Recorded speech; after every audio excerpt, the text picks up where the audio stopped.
Good morning everybody, שפע ברוך והצלוחו. We are opening a new book, ספר דברים. אלה הדברים אשר דיבר משה. One of the interesting thing is, when אור החיים הקדוש writes, אלה הדברים, those are the things that Moshe Rabbeinu said by himself. In other words, all the 4 books before, Bereshit, Shmot, Vayikra, Bamidbar, those are the words of God. And those are the words of Moshe Rabbeinu. Can this be? This is unbelievable to understand. And really, I do believe that we don't understand what Or HaChaim HaKadosh says. We have other explanations that go together, and maybe this is what the Or HaChaim HaKadosh really is saying. You see, Moshe Rabbeinu started at a certain level of prophecy, and he was getting higher and higher and higher. And now he's rebuking Am Yisrael before he dies, and he's getting to the highest level that a human being can get. This is what God said, Pe el pe adaber bo. Mouth to mouth, I'll talk in him. In other words, betocho. Bo, inside Moshe Rabbeinu. In other words, the words of Moshe Rabbeinu are now at the level that he is not really talking. The Kodesh Baruch Hu is talking through him, and that's Ele Advarim. And what Dvarim do we talk about? What is this book? We called Mishneh Torah, like is something else. The Mishneh Torah, this is like before we go into Eretz Yisrael. Those are the rules. There are things that we read before. There are new things, and all the thing is this is the partial, this is the thing that with this book we go into Eretz Yisrael and inherit it in the best way we can. And it starts with a rebuke. And we're talking about a rebuke. We have a lot of things going on. And one of the interesting things is we look at the book, we see something very interesting.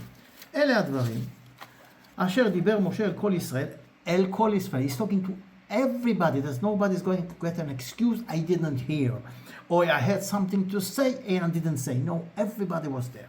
בעבר הירדן, in the other side of the Jordan, במדבר, the desert, בערבה, מול סוף, בין פרן, בין תופל, לבן, וחצרות, ודי זהב, and a few of those places we don't even know. And what are we talking about, says Rashi, we are not in the desert now, we are in as he says, לפי המקומות שחזרו, Bamidbar says they are not in the desert. Says all those places that they're talking about. Anyway, what is going on here? What is going on here is very interesting. It says, what is Bamidbar? Says Rashi. Was El Bamidbar? Lo Bamidbar היו אלא בערבות Moab. They were in the desert, in Moab, in the desert of Moab, not in the desert that we talk about. ערבות, don't know how we say ערבות. ומהו במדבר? אלא בשביל מה שיחיסו במדבר, they sinned in the desert. שאמרו מי ייתן מותנו? That why do we bring us to here? And we have to understand this. Why is this rebuke in this way? Says Rashi, הזכירם ברמז. I gave a clue to Am Yisrael in order not to insult them because the honor of Am Yisrael. Okay, then בערבה. What is בערבה? שחטאו בבעל פאור. They sinned with idol worshipping בעל פאור. And Bashitim, mul suf, what is mul suf? In the suf and the sea. When they came into Yam Suf, say, I'm bleeding about, there are no craves in Egypt that you brought us here to die. And when they got out of the sea, they says, Vayamru al yam b'yam suf, and they sinned. Ben Paran u ben Tofel veLavan. Ben Paran ben Tofel veLavan. Lavan is white. He says, what Lavan? He says, Aman, he was white, and they were complaining on it. And all the other things, v'chatzerot, that were the problem with Korach. And di zahav, what is di zahav? This is gold, the gold of the golden calf. So beautiful. Well, we see that he's really not saying the whole thing like right in the face, but he's giving clues for us to understand because because of our honor and because he doesn't want to insult us like right in front of our face.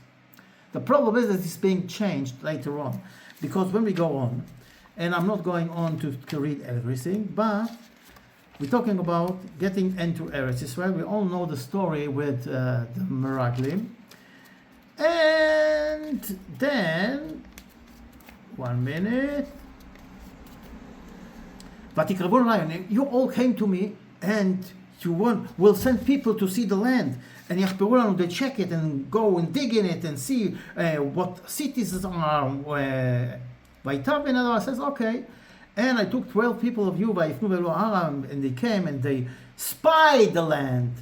as we talked about. See, this is the same story that we talked about in Bamidbar, but it's in a different way that isn't really covering. Before it was covered with, like it looked all like a holy thing, and we explained it. Here we already understand the real thing behind it. They spied. They didn't tour the arts that we were supposed to do. And they take the fruit of the land in order to show us that this is strange food. It was very big.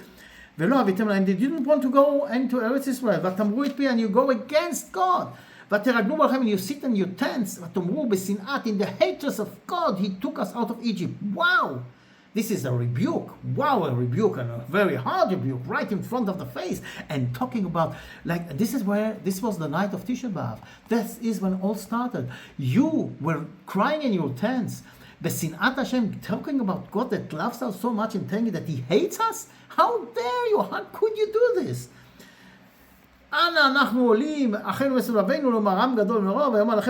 Don't be afraid. God is with you. He's going in front of you.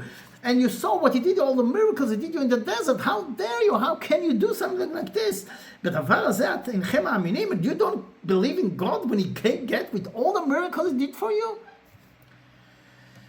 And He heard what you said, and the crying, and nobody of this generation, from the age of 20, if I remember right, is not going to see the land of Eretz Israel. Zulati, only Caleb ben Yefuneh, the one who talked against them, and of course we know Yoshua ben Nun. Now it's very interesting. What is the Torah really trying to tell us, generally speaking, about rebuke? So there is this story about this Admor, this Rebbe from Vejitsne, I think, that he used to every night to go for a walk for his health. And one of the nights, he asks his shamash to go and knock at the door of one of the rich people of the town. That was not exactly one of the Hasidim of the rabbi, but he knew the rabbi, of course. He was the rabbi of the town. And he's knocking at the door. And the servant of this rich guy is opening the door, sees the rabbi, lets him in. And the Barabai, this rich guy is sitting there, Vakasha, Kvod Harav, and the Rav sits down, says nothing. 2 minutes, 3, 5 minutes, this guy doesn't know what's going on here, so he's whispering to the ear of the shamas, what's going on here? Why are you here? Says, I don't know. The rabbi asked me to knock at your door and go in, that's it. I don't know what he's doing here. So, after 15 minutes, the rabbi gets up, says, okay, thank you, I did what I wanted to do, and he's going. And he's escorting him, the rabbi, for his honor, and they're going, and the rabbi is not saying anything the whole way. Till they get to the house of the rabbi, and he couldn't stand it anymore. Says, Rabbi, please tell me. What did you want to tell me? Why did you come to me? He says, nothing. Tell me, what's the problem? He says, it's okay. No, please tell me. He says, no, you see, there is a mitzvah. There is a mitzvah to say things that people will hear and listen and do. כך יש מצווה שלא לומר מה שלא נשמע. So there is a mitzvah not to say something that nobody is going to listen and do it. So, sitting in my house and you in your house, I cannot do this mitzvah. That's not saying what what you're not going to hear. So I came to your house, I didn't say it, so I did the mitzvah. Says, oh, sorry, wow. Why are you sure that I'm not going to do it? Maybe I can do it, maybe I'll do it. Why didn't you? No, you won't do it, definitely, you're not going to do it. He says, please tell me what it is. And after, again and again, he says, okay, there is this widower in this town. She lost her husband a few years ago, and now she hasn't got money to pay the mortgage on her house, and the bank wants to take the house and send her away, which means that she's going to live in the streets. She's got no place to live. So I wanted to ask you that you will pay the mortgage for the one. Says the man, yes, I am the manager of the bank, but I'm not the bank. I'm only the manager. It's not my money, it's the bank's money. I cannot just cancel a mortgage. It doesn't work like this. He said, no, you see, I told you you're not going to do. So he's going home, this rich guy, this manager of the bank, and he's thinking the whole way, wow. And it got into him. And the next morning, he pays the mortgage of this woman from his own pocket. Unbelievable. This is a way of rebuke. You see, you have to find the right way, how to rebuke people. Sometimes you have to confront them and tell them right away, this is wrong what you're doing. Sometimes, be gentle, be wise. It says, "Ochach lechacham ve'avecha, al tochach letz v'isnecha." What does it mean? Don't mock a litzan, a clown, because he's going to hate you, but you can rebuke a wise guy, a clever guy, and he's going to love you. Meaning, translation in a simple way. When you come to rebuke somebody and you just like making a clown out of it, says, "Hey, how dare you? How did you do this? When you do this, look, what this, you're not allowed to do this." So I always remember one time people were talking in the synagogue, and one of the guys get on the back and says to them, "Stop talking. You're disturbing the tefillah." You know what they did? They took their tongue out. This is al tochach letz v'isnecha. If you come in a way that you're taking this guy down, like mocking him and laughing at him or making him small, he is not going to listen to you. On the contrary, he's going to hate you. How dare you come and tell me what to do? And you think that you're better than me? From the other side. When you come to somebody and says, "Wow, I see you come to synagogue every day. You're unbelievable. Wow, so good you are. But you know, when you talk here, it's disturbing the people." What do you think? Is he going to listen now? Yes, he's going to listen. Why? Because you made him clever. You gave him a good position. You came from him that you are really appreciating what he's doing. And then you told him very nicely the problem. This is the way to rebuke. You have to be clever how to do the right rebuke. We can talk about it again and again and again. But I want to talk about something else that I always talk about. And this is to understand that we have to listen to God. And does it mean when God told Am Israel to go into Eretz Israel, and we had the problem, as we said before, with the Meraglim, and we didn't go into Eretz Israel, the next morning, understanding what they did tshuva. And they wanted to go up. And then Moshe Rabbeinu was telling him, you cannot go because God is not with you. Yesterday he was with you, today is not with you. And they are still going on. And the Torah is saying something very interesting. And the Amorites, they got out from the mountain and they chased those who went up to go into Eretz Israel. Like the bees, and they hit you in Seir at Chorma, and you came and cry. And what's happening? What's the bees have to do with what's happening here? What was happening here is very simple. The Meraglim came back and says, impossible to go into Eretz Israel. The enemy is too big, too hard, too strong. We cannot do this. So Am Israel believed the Meraglim, and we know what happened. Then they decided, wow, we did a mistake. Let's go. But now Moshe Rabbeinu is telling him, God is not with you. You cannot go. And they go. Now the Amorites killed them. Now who is right? The Meraglim. Here the Meraglim said that we cannot go into Israel. Really, the truth is right in front of our face.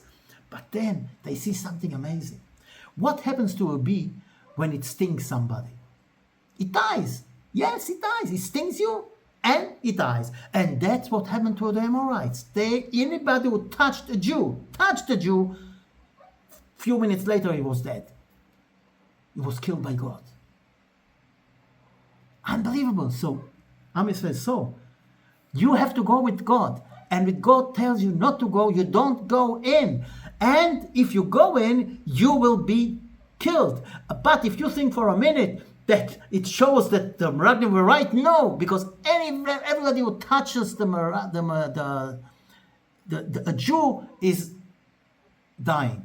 And again, what's happening with the bees? Let's say that you have a bee and you have the honey, and if the owner comes to the honey, he wears special clothes, and we go with smoke, and the smoke makes the bees walk away, and he takes the honey out with no problem. But if a thief comes and wants to take to the hub and wants to take the honey, he cannot come with smoke, because And it cannot come with a special clothes because it hasn't got it, and definitely not with smoke because the smoke, the people will see it from far away. So he comes and he sneaks in. The minute he comes into the hive to touch the honey, what's happening? All the bees go on him. And that's exactly why the Torah is using the bees. Like the bees, exactly. Yesterday, you were with the smoke, with the cloud of the Kodesh Baruch Hu, with Aron HaKodesh, we're going into Eretz Israel, protected like a balabai, like the owner. Nobody could touch you. They will all run away, like the bees are running away from the smoke when the owner comes. But today, you are going out with no smoke, with no cloud, with no Aron HaKodesh. You have no protection from the bees. And they go, and we know what happened. From the other side, as again we say, God showed them that it is God inside. Because anybody who touched the bees, he was dead. There is another interesting point here, if we think about it. The bee, in an instinct, knows that it's going to die. But it still stings the man, the same way as we see our enemies, those fanatic Muslims.